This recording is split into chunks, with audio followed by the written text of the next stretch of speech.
All right, thank you for tuning in. Any given Sunday sports special. It's me. I'm here. I didn't retire. I didn't quit. I didn't do any of that stuff that yeah, I almost did. I almost screwed a lot of you guys over, and this show in the beginning is going to be definitely a lot of me apologizing for some of my actions.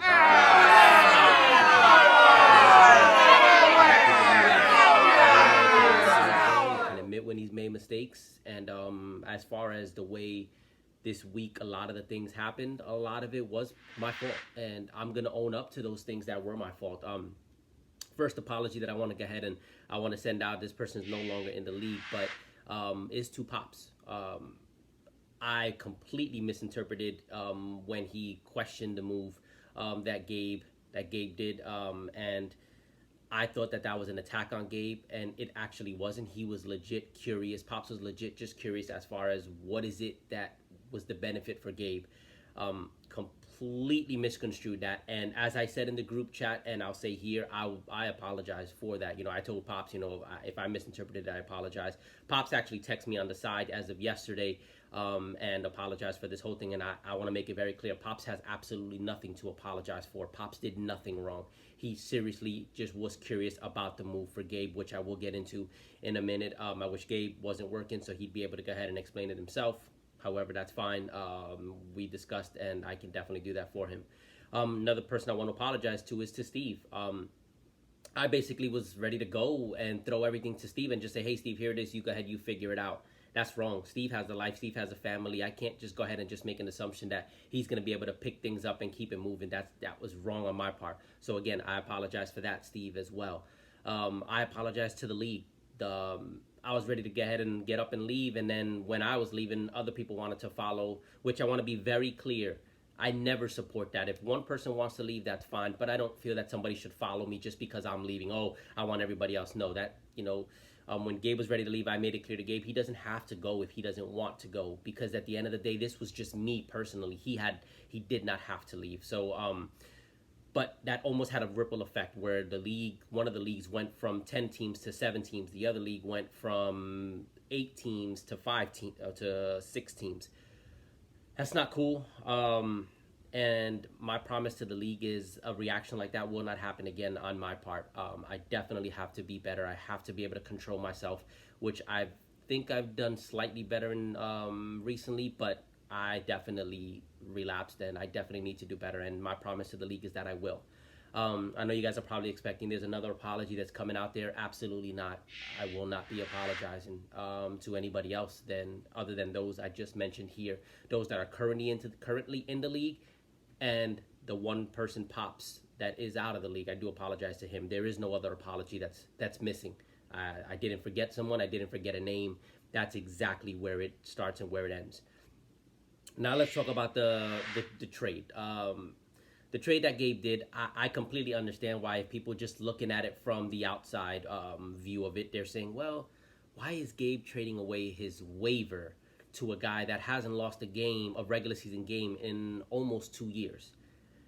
And that's true. You would question that. However, I did a very similar trade with Steve last year. I believe it was 2 waivers for 1. I've done a trade with Dom in the past. I believe his was 3 waivers for 1. And these were all during times when I was a very dominant team. And no one ever questioned it at that time. And if they did, it was more fun than anything else. And that was where, again, I misconstrued Pops, because Pops was legit just curious. He didn't call out collusion. He didn't call out anything. It was just, what is the benefit for Gabe? So I'm going to go ahead and, for Gabe, I'm going to go ahead and answer that. And Gabe, if you ever want to call in, by all means, do so. But Gabe, if you look at his roster, he had several players on his IR. He had no more IR spots actually left, because he had Adrian Peterson in one of the IR spots, and then he had Antonio Brown in the other IR spot. So let alone after the week was over, he's going to have to go ahead and, Gabe, I'm going to tell you this, after this show, you need to go ahead and drop players. I know you've been holding on for a while, but you need to clear out those IR spots. But if you look here, Antonio Brown was in his IR and Adrian Peterson is in his IR. So those 2 guys have to get taken off of the IR because they're both going to play. So that means he has to drop 2 guys. So that's already 2 guys he's going to have to let go. He's going to have to let go. Most likely, I assume, it's going to be Zay Jones and Chris Conley. Those are his 2 lowest performers from what I see here. So he's definitely probably going to have to go ahead and cut ties with both of them. I know he loves Zay Jones. He's spoken to me about that. So that's going to be a little bit tough for him. But he's going to most likely have to do that unless he wants to get crazy and drop a Baker Mayfield or something. You would think he would want to drop a Mike Davis. He likes Mike Davis because he has Montgomery. He wants to have his handcuffs. So that's not going to happen. Then you could say, okay, well, then he could, he drops those two, but then he can still drop another player and pick up a player, right? No, he can't do that because you look at Kareem Hunt, who's suspended on his bench. He drafted him for a reason. He drafted him because not because he expected him to play early on, but because he wanted that cheap keeper tag potentially. Depending what happens with Hunt long term, he could have a keeper, and now that gives him that option. So he's not going to drop Hunt that easily unless he gets desperate. Second, the other guy you say he could drop is, like we discussed, Mike Davis. Well, he doesn't want to drop Mike Davis because that's the handcuff to Montgomery. And if Montgomery's hurt, or if Mike Davis keeps getting to carry the workload that he's getting, he's going to have some value. Then you say, okay, well, what about Josh Allen? He could drop Josh Allen.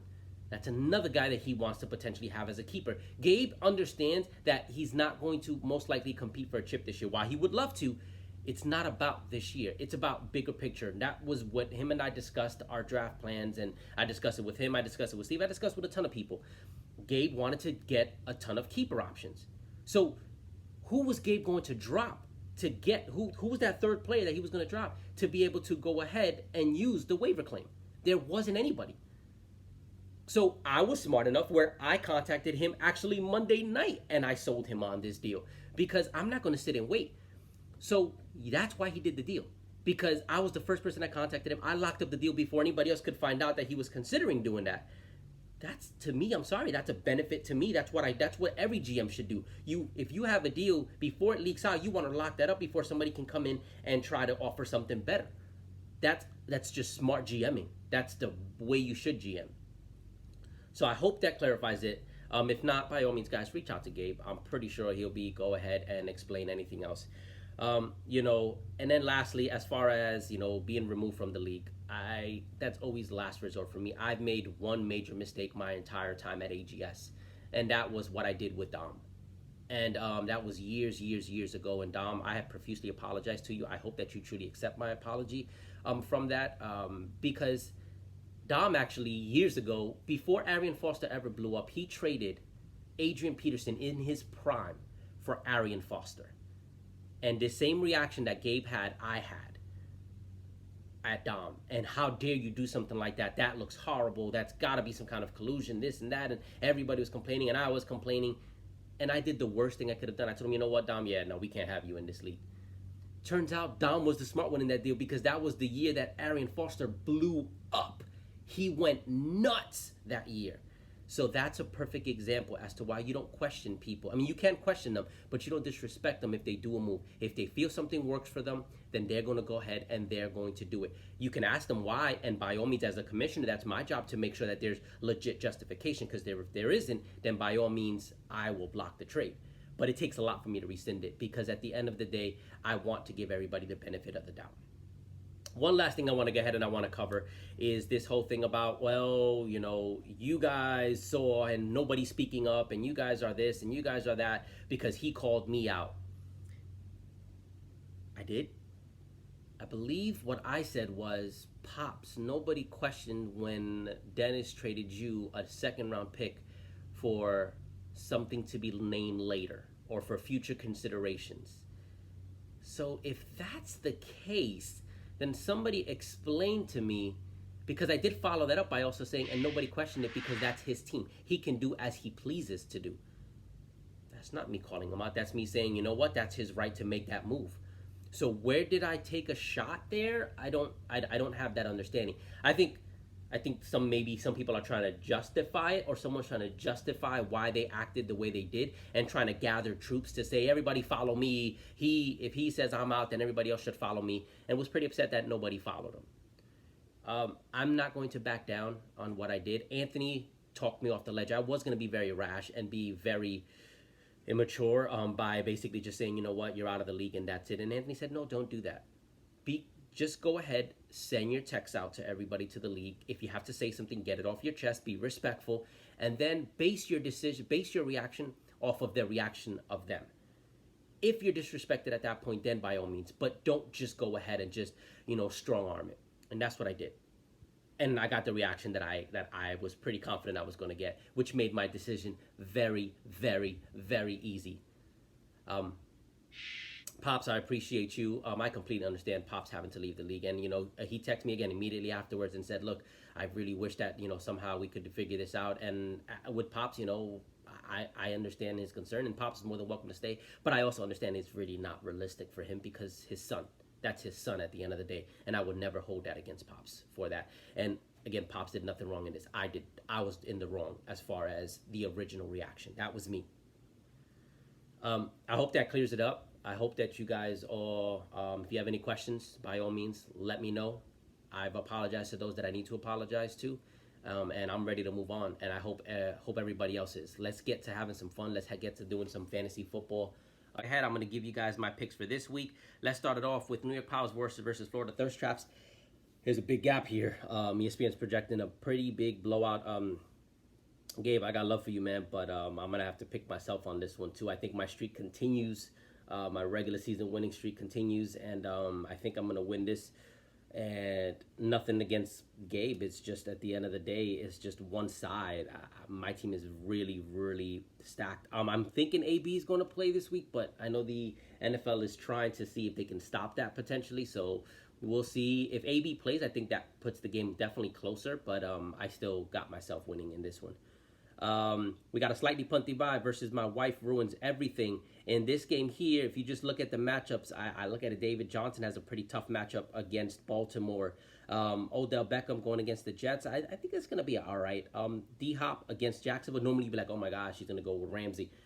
I trust D-Hops. I definitely do trust him on that. I'm going to go with the slightly punty vibe because on the other side, Lamar Jackson is not going to do what he did against Miami. Again, that was Miami. They weren't even trying. That's how bad that game was. So give me a slightly punty vibe, and I think they're going to get ahead and they're going to win comfortably. Next up, we got Savage Gang versus Tampa's Empire. This game is really going to be interesting. This actually is one of those games that I would have put as probably considered one of the games of the week, even though they're both, I believe, 0-1. But I do think these are two really good teams. They just faced really tough matchups the first week. But and just looking at it here, you got Zeke against Washington, Carson Wentz against Atlanta, Julio against Philly. And then on the other side, you got Kamara against the Rams, Evans against Carolina, Mixon against San Fran. But I'm actually going to go ahead and give me Savage Gang in this one. I think they're going to bounce back. They have really, really, really good matchups. I'm also concerned about Mixon. They're saying Mixon is going to play, but it seems like this is something that could linger, and he could re-aggravate it. So keep an eye out on that, Steve. I don't know if you've done it already, but if you have not, I definitely strongly recommend going and picking up Gio Bernard because this could be something that could be long-term. So just definitely recommend doing that. Next up, you got Slap Sauce versus McPoon. This game is actually another really fun, going to be a fun, high-scoring game here. You look at Slap Sauce team, maybe they're not as bad as we thought they really were. They don't have the depth there. They're trying to build that, and I respect that he's getting close to building that depth that he's going to need. But I'm going to go with McPoon. I told you guys he's a playoff team. I'm sticking to it. Maybe I'm crazy, and if I am, then I'll eat my words. But give me McPoon in this one all day. I don't think it's going to be a blow. I think it's going to be a really close game, but I'm going to have to go with McPoon. Lastly, Daytona Daunting Ducks versus Colorado Drayton. This game is actually what Steve, I think, picked as the game of the week, so we'll call it the game of the week. Steve gets dibs on that one, so we'll go ahead, and I'm actually going to go with the Daytona Daunting Ducks. Anthony, I do think you need to make some moves because you have a lot of Rams there. And keep in mind, that team tends to take, towards the end of the season, they take weeks off to get ready for the playoffs. So just keep an eye on that. I probably would consider doing a couple things there. But I just look at it there. Russell Wilson, Le'Veon Bell. If Bell, and I can't give you if because this is going to be put up. I'm assuming Bell's going to play. Yeah, I'm going to go with Daytona Daunting Ducks. I'm not going to back off of that. Give me the Daunting Ducks. We'll see what happens. And with that said, guys, that's the show.